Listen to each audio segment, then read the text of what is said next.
Montana Territory. Autumn of 1877, the wind howled through the Bitterroot Range as the sun slipped behind the pines, and Veronica Dale screamed herself awake for the third night in a row. She bolted upright, chest heaving, sweat soaking the collar of her flannel shift. Her fingers clawed at the quilt, eyes wide and blind in the dark. For a moment she did not know where she was. Then she heard the steady creak of the rocking chair by the hearth and the scrape of boots on the wooden floorboards. "I am here," said the cowboy, quiet voice, rough but steady. "You are all right now." He crossed the room without hurry, sat on the edge of the bed and pulled her gently into his arms. Veronica did not ask if he had heard her. She knew he had. She did not try to explain. He never asked. Instead, Isaiah McCall held her as she shook. His arms were strong and warm, smelling of leather and cedar smoke. He said nothing, just breathed slow and deep so she could match him. When she finally stopped trembling, he stayed there, holding her until the first gray light crept into the corners of the cabin. This had been every night for the past 2 weeks. Veronica had come to Isaiah's homestead with a horse that was half dead and a letter of introduction from a preacher in Helena. She had not planned to stay. She had not planned anything, really. She had run until her lungs gave out and the road disappeared behind her. Isaiah had taken her in with a nod and a single bed made up near the fire. He did not pry. He did not ask about the bruises beneath her sleeves or the blood in her boot seams. He just offered her a place to rest. And when the screaming started, he never left her alone. Now, in the pale morning, he brushed a damp strand of hair off her cheek. "You want coffee?" he asked. Veronica nodded. "Yes, thank you." She watched him move to the stove, his frame blocking the light from the small window. She did not know what to make of him. He was not a drifter, though he kept to himself. He lived alone, but the house was clean and the fences mended. He had a gentle way with animals and a quiet way with her. She had not heard him raise his voice once. Outside, the wind had died down. Frost clung to the porch rail. Veronica wrapped the quilt tighter around herself and stared at her hands. "I can help with chores today," she said after a while. "I feel well enough." Isaiah poured coffee into a tin cup and handed it to her. "You do not have to prove anything." "I know." "But I want to." He nodded once. "All right." By mid-morning they were in the barn together. Veronica raked hay while Isaiah checked the hooves of a mare about to foal. They worked in silence mostly, but it was not uncomfortable. She liked the way he kept glancing her way as if to make sure she was still upright. Not possessive, not suspicious, just careful. As she swept the last of the dust into a pile, she heard the sound of a wagon creaking up the trail. Isaiah stepped outside, hand resting on the butt of the rifle by the door. A man in a weather-stained coat waved from the seat. "I got your feed, McCall," Isaiah nodded. "Unload it by the shed." Veronica stepped out beside him and froze. The driver saw her. His eyes narrowed. He looked her up and down, slow and deliberate. "That her," he muttered. "The Dale girl," Isaiah's jaw tightened. "That is Miss Dale. You will show respect." The man spat into the dirt. "Word is she ran from a husband in Colorado, left him near dead." Isaiah took one step forward. "You done?" The driver muttered something and went to unload the sacks. Veronica's knees locked. Her mouth was dry. She turned and walked back into the barn. She had not told Isaiah anything. Not the fact that her husband had broken her ribs. Not the way he had locked her in the root cellar for speaking out of turn. Not how she had waited until he drank himself stupid before she fled with her father's old pistol and the last of the coin hidden in her sewing kit. She had not told him because she was tired of explaining. Tired of trying to convince anyone that she had done what she had to do, but Isaiah had not asked. And somehow, that meant everything. That night, after chores and supper and a long silence by the fire, Veronica said softly, I do not scream just because of him." Isaiah looked up from where he was oiling his saddle. "I had a baby once," she said. "A little boy." She stared into the flames. "His name was Matthew. He died before he was 1. Sick. Fever, I think. My husband said it was my fault." Isaiah said nothing, just set the saddle aside and came to sit beside her. "I do not want pity," she said. I needed someone to know." He reached out and took her hand. Calloused fingers curled around hers with a gentleness that made her throat ache. "I know now," he said. That night, as she screamed and kicked in her sleep, Isaiah was there again. He pulled her into his chest, whispering nothing, just holding her until morning.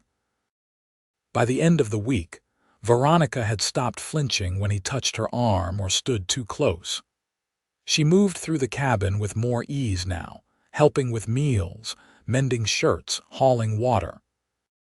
One evening, as they sat on the porch watching the sun set behind the ridgeline, Veronica said, "Why are you helping me?" Isaiah leaned forward, resting his elbows on his knees. "Because someone should." "That is not a real answer." He looked at her then. Really looked. "Because I see you," he said. "And I care." Her breath caught. He stood, brushing off his trousers. "And I do not need to know anything else." She watched him disappear into the barn, heart pounding. That night she did not scream. And when Isaiah came to bed anyway, just to sit by her side until she fell asleep, she reached out and took his hand first. The snow came early that year, dusting the pines and flattening the grass across Isaiah's pasture. By late October, the mornings were silver with frost, and the creek behind the barn ran sluggish and low. Veronica took to wearing Isaiah's second coat over her dresses, the sleeves rolled and pinned at the wrists, the hem brushing her boots. She no longer hesitated in the mornings. She rose with the light, braided her hair without trembling hands, and met Isaiah by the barn before the sun had fully cleared the ridge. They worked side by side through the cold, their breath visible between them but their silences warmer than before. One afternoon she found him oiling a harness, his head bent low over the cracked leather. She leaned against the doorway, arms crossed, and watched him work without speaking. "You ever been to Salmon?" he asked, not looking up. "No," he set the harness aside. "I have to ride there next week. Supply run. Be gone a few days." She nodded but didn't move. "You want to come?" Veronica shifted her weight. "Wouldn't I slow you down?" "I wouldn't have asked if I minded." She hesitated, then said, "I'd like that." They left at first light the following Monday, bundled in wool with a pack mule trailing behind. The trail wound south through tall larch and spruce, and the air smelled of resin and snowmelt. Isaiah rode ahead, silent as usual, but he glanced back now and again, watching how she handled her gelding on the narrow switchbacks. She didn't miss his eyes on her. For the first time in a long while, it didn't feel like someone waiting for her to fail. It felt like someone hoping she wouldn't. They made camp near a frozen pond the first night. Isaiah cleared a patch of ground while Veronica gathered kindling. As the fire caught, she sat with her knees pulled up beneath her skirt and watched the flames. "You always live alone?" she asked. Isaiah tossed another log into the fire. "Mostly." She waited, but he didn't offer more. "You have family?" He poked at the embers with a branch. "My brother died in the war. Parents passed some years after." "Sorry," he shrugged. "Nothing to be sorry for, just how it went." The wind shifted and the smoke curled between them. "Did you fight?" she asked. Isaiah's jaw worked for a moment. "I did." He didn't say which side, and she didn't ask. She felt the weight of it anyway, the kind of silence that came from memories too thick to speak aloud. Later, as they lay beneath separate blankets with the stars wheeling overhead, she whispered, "I used to think there was something wrong with me." Isaiah didn't answer right away. "There isn't," he said eventually. She didn't say anything else, but she didn't cry that night either. They reached Salmon by midday the next day. The town crouched low beneath a sky heavy with snow. Veronica kept close as Isaiah bartered with the storekeeper, traded hides for flour and salt, and nodded to passing riders who tipped their hats. At the seamstress's shop, Isaiah waited outside while Veronica stepped in to buy thread and wool. A bell above the door chimed as she entered, and the woman behind the counter looked her up and down with the kind of knowing glance that made Veronica's stomach twist. "You the one staying up at McCall's place?" the woman asked. Veronica folded her hands. "I am. You his wife?" "No," the woman raised a brow. "Well, folks talk." Veronica met her gaze steady. "Let them." When she stepped back onto the boardwalk, Isaiah handed her a wrapped parcel. "Dried apples," he said. "Figured you'd like them." She took it without speaking, her throat tight. They camped again that night, farther upriver where the snow hadn't yet settled. As Isaiah built the fire, Veronica unpacked the bedrolls, her fingers moving slower than usual. "I'm not ashamed," she said. Isaiah didn't look up. "Didn't say you were. I didn't expect it to feel like this." "Like what?" "Like I've already been here before. Like this is something I lost and forgot about." He sat down beside her, knees bent, arms resting on his thighs. "Maybe you didn't lose it. Maybe it just took this long to find." She looked at him then, really looked. The firelight caught the edge of his cheekbone, the line of his mouth. He wasn't handsome in the way men in novels were handsome, but he was solid, and there was kindness in his stillness. "I think I want to stay," she said. He turned toward her, slow and careful. "I think I want you to," he replied. That night, she didn't lie beneath her own blanket. She lay with him, her head on his chest, his arm around her back, and the hush of the woods folding in around them like a benediction. She didn't wake screaming. And when dawn came soft and pale over the trees, she was still wrapped in his warmth, her breath steady, her hand resting over the slow, even beat of his heart. The snow deepened over the next week, blanketing Isaiah's land in a silence that felt different than before, less like a hush and more like a held breath. The trees stood still and heavy, their branches bowed with white. Chickens roosted longer in the mornings, and the mule stood closer to the barn, as if waiting for someone to tell it spring would return. Inside, the cabin grew warmer by degrees. Not from the firewood stacked high or the thick quilts on the bed, but from the way Veronica moved through it now, without apology. She no longer paused before opening cupboards or touching things. Her boots left prints beside Isaiah's at the door. Her shawl hung on the same hook as his coat. That morning she stood at the table, fingers dusted in flour, rolling out biscuit dough with sleeves pushed to her elbows. "You ever think about selling this place?" she asked, not looking up. Isaiah sat by the stove, working a mostly dull blade across a whetstone. "Not once." She nodded slowly. "I figured," he glanced over. "Why, just wondering," she said. "Some folks get restless when snow sets in, makes them think about cities or trains." Isaiah leaned back, resting the knife flat on his thigh. "This land buried my brother. I got no interest in leaving it behind." Veronica's hands slowed over the dough. "I didn't know he was here, out back, near the pine with the split trunk." She folded the dough in half. "You ever visit him?" "Every Sunday." That night, wind rattled the shutters and the fire snapped low in the hearth. Veronica rubbed her palms together and looked out through the frosted glass. "You ever miss talking to people?" she asked. He lifted his head from where he crouched, setting another log to burn. "Some of them." She pressed her toes beneath the quilt and watched the flames catch. "I used to go into town every week. Grocer, dressmaker, the little shop that sold penny candy. I'd walk the same path each time. Never talked to anyone much unless I had to, and still they knew." Isaiah didn't answer right away. Then he said, "People know what they want to know, less trouble than asking." She turned her face toward him. "They never asked me anything." "Not once." "That's because they didn't want to hear it." The wind howled again, and she tucked the quilt higher over her knees. "My husband's sister lived 2 doors down. We grew up together. She told the sheriff I was prone to spells. Said I might have imagined the bruises." Isaiah stood and crossed the room. He didn't touch her this time, just sat beside her on the bed, hands braced on his thighs. "You're not broken," he said. "I know that now." He looked at her carefully. "Do you?" She nodded, slow and sure. "You never treated me like I was." The next morning, Isaiah found an old cedar box tucked behind the top shelf of the barn.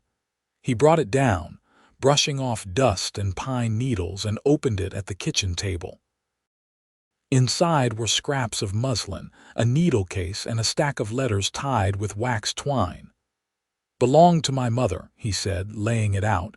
Veronica touched the muslin with care. She made everything we wore. Taught me to stitch when I tore a knee out of my breeches and she got tired of mending them." She smiled faintly. "You any good?" "Passable." He pulled out a folded bit of blue calico. "Don't reckon I've got much need for this now." Veronica ran her fingers over the fabric. "I could make something with it." He pushed it toward her. "Then it's yours."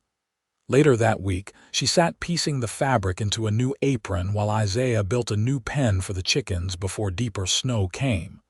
They didn't speak much, but when he came in to wash, his eyes found hers without effort. It was a habit now. The way they looked for each other first. One evening he brought in a pail of water and paused just inside the door. "You ever consider marrying again?"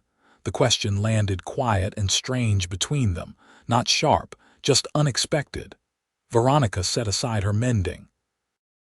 "I don't know." He poured the water into the basin. "I wouldn't ask you to if it didn't feel right." She stood. "It's not about right or wrong." He wiped his hands on a cloth. "Then what is it about?" She crossed the room. "It's about feeling safe enough to choose." He didn't move, just let her come closer until her hand rested lightly against his chest. "I never thought I'd have that again," she said. He looked down, eyes steady. "You have it now." She nodded. "I know." Outside, snow began to fall again, soft flakes drifting against the glass. Inside, the fire burned low, and when they lay down that night, no words passed between them. Just the press of her cheek against his collarbone, the slow exhale of his breath against her brow, and the stillness of 2 people who had nothing left to prove and nowhere else to be. The first thaw came in late March, quiet and slow. Ice retreated from the eaves in dripping streaks, and the creek behind the barn began to murmur again, thin and hesitant. The snow didn't vanish all at once, it shrank by inches, revealing patches of yellowed grass and brittle twigs beneath. The world was still cold, but something softer had settled between them. The kind of stillness that came after a storm had moved out to sea. Veronica stood at the pasture fence, hair tied back with a strip of linen, watching the mare nudge her foal upright. The colt was only 3 days into his legs, unsteady but stubborn, with a coat the color of clay.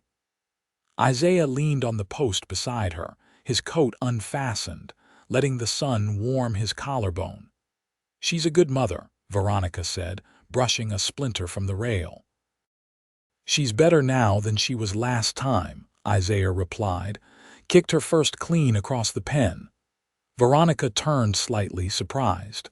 "What changed?" "She lost one before that," he said. "Didn't trust herself after." Veronica traced the grain of the wood with one fingertip. "Loss makes you cautious." He didn't correct her. He didn't try to soften it.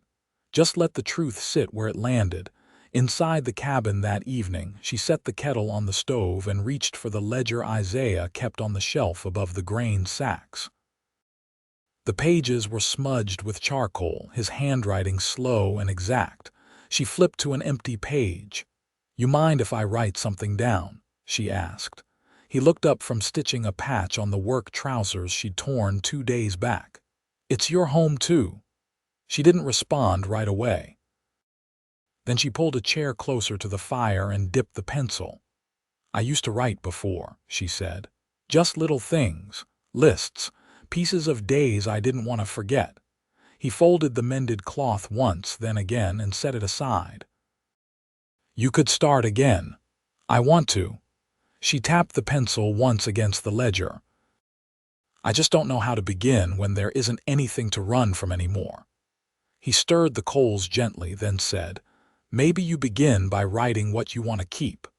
The next morning, Isaiah saddled the roan early. He was heading north to check the trap lines, and the air was still thick with frost. Veronica handed him a wrapped biscuit and a cloth bundle of smoked meat. He didn't ask her to walk him out, but she followed anyway. As he adjusted the cinch, she stepped closer. "Isaiah," she said, voice low, "I haven't said thank you. You don't need to. I want to."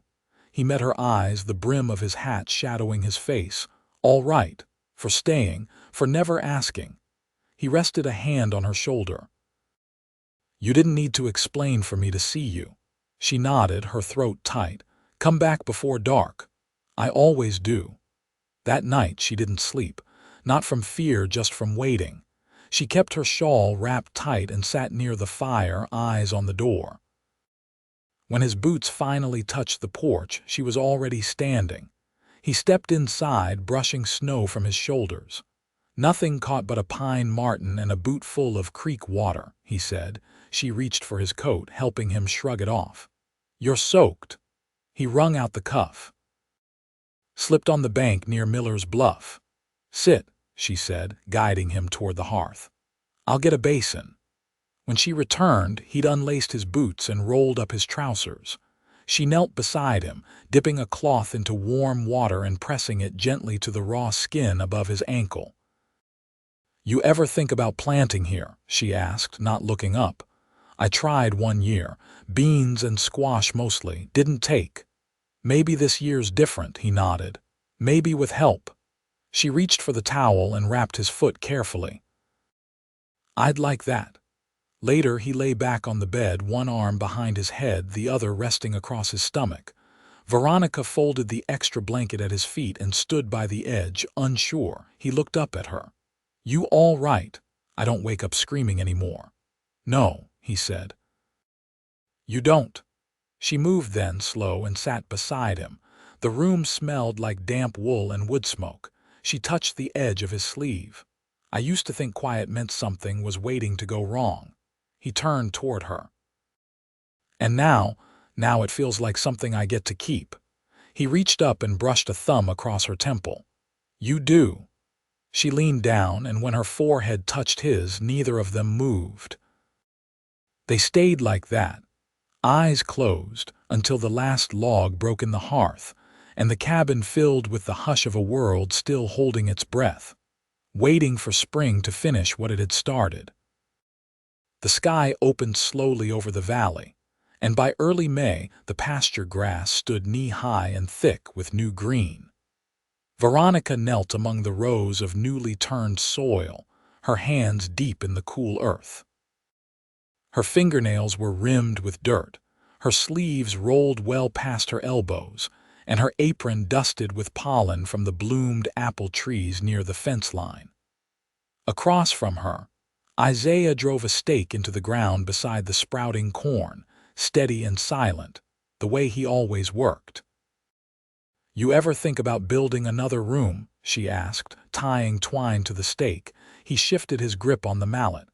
"You want one? I was thinking a place to sew, or read, maybe."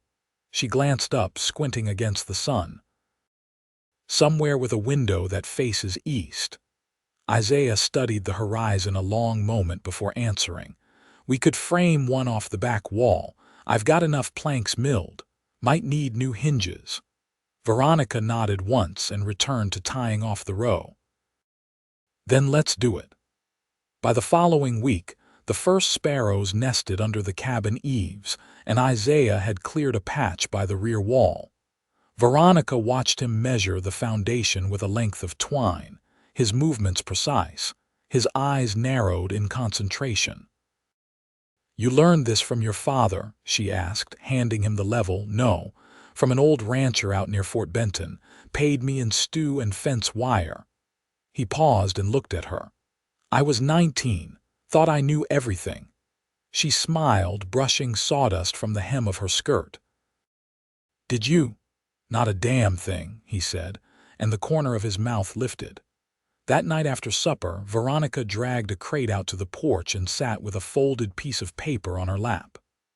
Isaiah leaned against the doorway, arms crossed, watching the last of the light pool across her face.